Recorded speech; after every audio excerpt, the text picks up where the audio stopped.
Burning Shores has brought us 9 new legendary weapons, 6 you can buy and 3 you can pick up in quests, including one totally new type, the Spectre Gauntlet, which I've got some tips for using by the way. Plus there's a super unique Easter egg bow you can find by exploring, and the purple Blacktide Sharpshot bow if you pre-ordered. So let's go over all the new weapons, show you where to get each one, and see how they compare to the existing legendaries to help you decide which ones are best for you.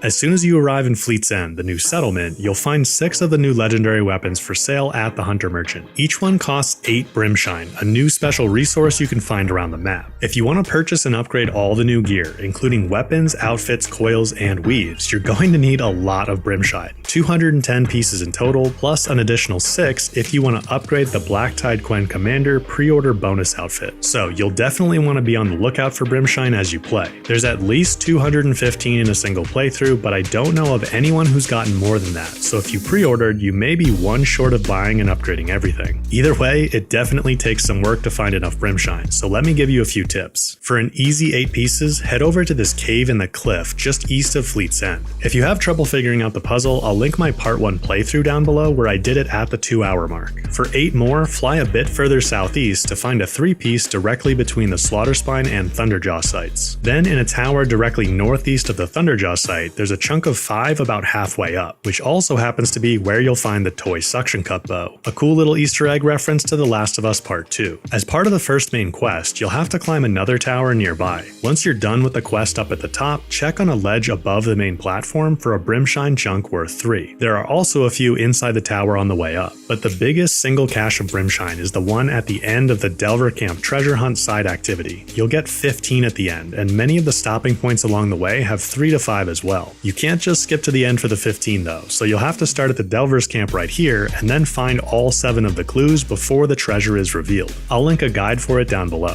It's also worth doing the 4 new arena challenges, which will reward you with a total of 17 Brimshine plus some new elite outfit weaves. If you're struggling with these challenges, stay tuned for my guide for them. And if you guys find these Brimshine tips helpful, leaving a like on this video would be much appreciated. Other than those few spots, the best way to track down more Brimshine is to create a job for an item that requires it, which will put a marker on your map to the nearest piece. It's smart to use a weapon or outfit to start a job repeatedly because they cost 8. So you can go find 8 at a time, buy cheaper items like coils or do some upgrades, then start the same job for 8 again. Also, if you're being routed to a Brimshine location you can't access for some reason, just fast travel somewhere else on the map and the Brimshine tracking will update to show you a new location. Lava flows always seem to have a few pieces along them, so I'd recommend searching around those as well. Of course, you'll want to spend some of that Brimshine straight away, so let's see which of the new weapons are worth it. First, I think most people will want to pick up the Tie That Binds, the new legendary ropecaster. Comparing it to the elite ropecaster, our previous best option, it's pretty clear the Tie That Binds is a significant upgrade. It has stronger ropes to allow faster tie downs. Plus, it has a new explosive canister ammo that's actually pretty good. These work well with tie downs because you can peg them onto machines or the ground near machines and easily trigger the explosions for extra damage. The Tie That Binds also has stronger plasma ropes than the elite, but elemental ropes are pretty weak overall, so I don't recommend using them. Perhaps the biggest benefit of this ropecaster though are the additional perks, particularly the boost for reload and draw speed, which allow you to fire off ropes more quickly. On top of that, we also get 5 coil slots at the legendary level, so you can make it even faster with draw and reload speed coils. I've been using 3 of the new elite overdraw coils because they boost both reload and draw speed, plus 2 explosive coils to boost those canisters a bit. But you could also go full elite overdraw or a mix of purple draw speed and reload coils. As I mentioned in my starting tips video, having a solid ropecaster in the Burning Shores is important because you'll often be fighting large groups of machines, so picking up the Tie That Binds early is a smart move. The next weapon I think you should consider is Gravesinger's Lament, the new Sharpshot bow. Compared to Ear of's Downfall, we see that instead of elite precision and tear blast arrows, the Gravesinger has strike through and knockdown. I'm not terribly excited about knockdown arrows, as even these advanced versions with their hidden 150 knockdown power stat don't trigger knockdowns as easily as drill spikes. I do really like the addition of strike-through arrows though. These are excellent against human enemies in particular because they deal damage through armor. The Gravesinger also now happens to have the strongest advanced precision arrows on any sharpshot bow. Of course, they aren't as strong as the elite arrows on Irevs, but personally I rarely use those during normal gameplay anyway because they're so expensive to craft. I think having stronger advanced arrows is a win. Plus, I really like the 40% draw speed bonus on the Gravesinger. It's not quite as fast as the hidden draw speed bonus on the Delta, which it still appears to have as of patch 1.22, but it's noticeably faster than Irevs. For these two reasons, the Gravesinger has replaced Irevs on my weapon wheel for now, but I'm not totally convinced yet because of the other perks. 25% stealth damage is solid, but personally I don't play very stealthy, so that's really only going to come into play for my opening shot. Although you can trigger it mid-combat with a smoke bomb. Multiple enemy damage can be hard to trigger, as it will only apply when using strike-through arrows that hit multiple enemies. I'm not normally a fan of instant chance perks, but instant brittle is definitely the best option, so I think it's a bit better than the instant shock and explosive chance on Irevs. I do really like the concentration and critical hit damage perks on Irevs though, so I'm a bit torn, but I'll keep testing the Gravesinger for now. Either way, I'm rolling with 5 of the new elite critical hit coils, which by the way, you can actually get 2 copies of if you loot the Zenith drone at the end of the first main quest before talking to Seika and then again after talking with her. If you're wondering how I got 5 though, stay tuned, because I may just have a new duplication glitch for you guys. I'll also have more coiling recommendations in a dedicated video coming soon. Next, I want to take a look at the new Bolt Blaster Eternal Vengeance. This is an interesting one because unlike the Blast Forge and Brawl Breaker, it doesn't have advanced bolts, only regular, piercing, and shock. The regular ones are pretty weak, and the shock bolts aren't really anything special, but the piercing bolts are actually pretty nice. Maxing out at 46 impact damage, they don't quite match the Blast Forge's advanced bolts at 50, but they're close, and piercing bolts deal full damage through armor plates. Of course, this is irrelevant if you've frosted a machine first, since the brittle state negates armor effects, but piercing bolts are pretty nice on heavily armored machines that aren't frosted to make sure you aren't missing out on damage. Taking a look at the perks, we can see that Eternal Vengeance is geared towards playing up close, so I actually think this Bolt Blaster could be good for a melee build. Combining its 25% close range damage perk with 5 of the same coil will give you a 2.5x multiplier, plus you can get another 40% boost from the melee follow-up perk by giving a machine a quick whack. So Eternal Vengeance can actually deal more damage than the Blast Forge, but you have to play up close. I also like the Instant Explosion perk better than Instant Shock, as it won't override the brittle state you've applied. Similar to the Gravesinger Sharpshot bow, I'm going to play with Eternal Vengeance in my loadout for a while to put it through its paces. Those of you who want the absolute max damage out of your Bolt Blaster will still like the Brawl Breaker, since it has the strongest advanced bolts, but the 8% instant slow chance overriding my brittle states drives me crazy, so I personally don't use it. Speaking of the brittle state, the new Eye of the Storm Elemental Warrior bow is actually a great tool for applying that. Of course, you could load it up with frost coils and use its frost arrows to apply frost buildup, but the better way to coil it is with the new elite frost coils, because they each have a 5% chance to trigger the brittle state instantly. Plus, Eye of the Storm has a built-in 6% instant corroding chance. Instant chances actually pool together, so even though this is 6% corroding, it will actually contribute to the chance of triggering the brittle state too. So altogether, we have a 31% chance for any shot to instantly trigger the brittle state. In other words, it will take you about 3 shots on average to apply brittle to any machine, regardless of how resistant they are to frost. And remember, we're using super cheap warrior bow ammo, not advanced hunter arrows like on the Sun Scourge that cost volatile sludge. Before the Burning Shores, we used to do this instant frost build with the 3% instant brittle coils on the Rain of Sparks, but that bow won't work with the new elite frost coils because it doesn't have frost ammo. Of course, using a warrior bow means we sacrifice range, but I'm going to play around with this for a while to see if it can replace my Sun Scourge as a more resource efficient tool. Now, the remaining 2 legendaries available at the merchant aren't particularly interesting to me. The new Shredder Distant Thunder is a slight upgrade compared to the final chapter, although it doesn't pair as nicely with the Ancestor's Return because instead of a shocked enemy perk, it gives bonus damage against enemies drenched in purge water. I do like the long range, knockdown power, and critical hit damage perks though, and the advanced and piercing shredders are a bit stronger too. But for me, the Ancestor's Return still reigns supreme. The hidden tear damage on elemental shredders is just so strong, and shock shredders repeatedly immobilizing enemies can be really OP. The new Emperor's Reign Hunter bow is also a bit disappointing. Its advanced hunter arrows do have the highest impact and tear damage stats, beating out the Tears of the Land God by a few points, but the TLG's arrows were already so strong that this small boost really isn't necessary. The TLG's perks are also much better, as they virtually all make it easier to tear off components, which is how I recommend you use a hunter bow. The perks on the Emperor's Reign do do make it a pretty good option for a melee build, but I think a lot of people interested in that playstyle will be drawn to warrior bows instead, so the Emperor's Reign sits in a weird spot. If you like the Machine Master playstyle, you might like it for the targeting and Berserk arrows, but the TLG and Deathseeker also have targeting arrows, and I think Berserk is better applied with the new Berserk Blast Valor Surge. It's true you can't use that all the time though, so if you really like making machines fight each other, this might be a bow for you. If you pre-ordered Burning Shores, then you can also buy the purple rarity Blacktide Sharpshot bow at the Hunter Merchant for 1 shard. There's not much to say about this one. For a purple bow, it's got a good set of perks, but compared to the Delta, Glow Blast, and Regala's Wrath, which share the same ammo types, it just doesn't stack up. And it's definitely not competing with any legendary Sharpshot bow. So at least if you didn't pre-order, you're not missing out on anything. Thanks to my friends Jerry, Arteku, and Twinge for pulling these clips of the Blacktide together for me, as my review code didn't include the pre-order items. So those are all the new weapons you can buy, but we've got a few more that come from quests. The first one is the Skyhammer Elemental Blast Sling. This comes from a chest inside the facility during Heaven and Earth. And don't worry, if you miss it, you can easily go back later. The Skyhammer is another solid choice for applying frost. Loaded up with elite frost coils, its bombs don't have quite as much frost buildup as the Sun Scourge, but elemental bombs don't require volatile sludge to craft, and the elemental pools on the ground will continue to build up the state passively. It's not as cheap as the Eye of the Storm instant brittle build, but the Skyhammer definitely offers another resource-efficient way to apply frost. Now, my personal favorite new weapon is the Last Argument Spike Thrower, which, coincidentally, comes from completing a quest with one of my favorite characters, Gildan. You'll find Gildan in the Murmuring Hollow Relic Ruin over here, and he'll reward you with the Last Argument after completing the side quest A Friend in the Dark. I like Last Argument so much because it finally brings us legendary drill spikes. As many of you know, I like using drill spikes to trigger knockdowns, which you can learn all about in my damage types video linked below. Drill spikes are great for dealing damage too though. True, the Last Arguments aren't much stronger than the Vindicators, but as a legendary we get 5 coil slots and more perks to boost the damage. The perks are solid too, boosting both the knockdown and damage potential. The new elite knockdown coils are a perfect match for this spike thrower, but going for 5 is overkill in terms of knockdown power. So I've been using 2 plus 3 of the new elite overdraw coils to boost reload and draw speed. Plus I'll still get maximum knockdown power each time I overdraw the throw, which happens most of the time. Oh, and if you like explosive spikes, Last Argument happens to have the most powerful version of those as well. The last new weapon, and also the most unique, is the Spectre Gauntlet. You'll get this at the end of the Stars in Their Eyes main quest, so you can't miss it. But you can miss the powerful railgun upgrade for it that comes from a side quest called In His Wake. You can start this over here immediately after completing the quest where you get the Gauntlet, and I definitely recommend doing it. The Gauntlet has a lot of nuanced mechanics that we don't have time to fully dive into here, so I'll probably do a masterclass video on it, but let me give you some of the most important tips. You pretty much always want to use the Gauntlet's weapon technique to place a designator on your target. The basic Shard Barrage ammo will home in on the designator to focus their damage, and if you use this ammo type, you'll want to stop firing just before the clip of 10 runs out to avoid a nearly 4-second cooldown. But for the most damage, you want to hit designators with the railgun. Doing this will result in a pretty good hit, but you can get just silly numbers if you get lucky with the shrapnel bits dealing extra damage. We're not sure if it's intentional or a bug, and we're researching it more over on my Discord server, but it seems that you'll generate shrapnel most consistently when the railgun shots hit a designator through a machine's body. The shrapnel bits will cascade down and deal damage to anything they touch, even dealing damage while on the ground if a machine gets close to them. So, for example, it works well to place the designator high up on a slaughter spine's sail because you'll likely shoot through the plasma launchers to hit it, generating shrapnel that will fall down and hit the slaughter spine's body. It's difficult to do consistently, but when you can pull it off, a single railgun shot through a machine can generate a lot of shrapnel that deals massive damage. As I mentioned, I'd like to do a dedicated video on the Spectre Gauntlet once we have a better understanding of how it works. So if you guys are looking forward to that, or if you found this video helpful, leaving a like down below would be much appreciated. And if you want to get a jump start on optimizing your weapon coils, you should definitely check out this video right here. As always, thanks for watching, and I'll catch you in the next one.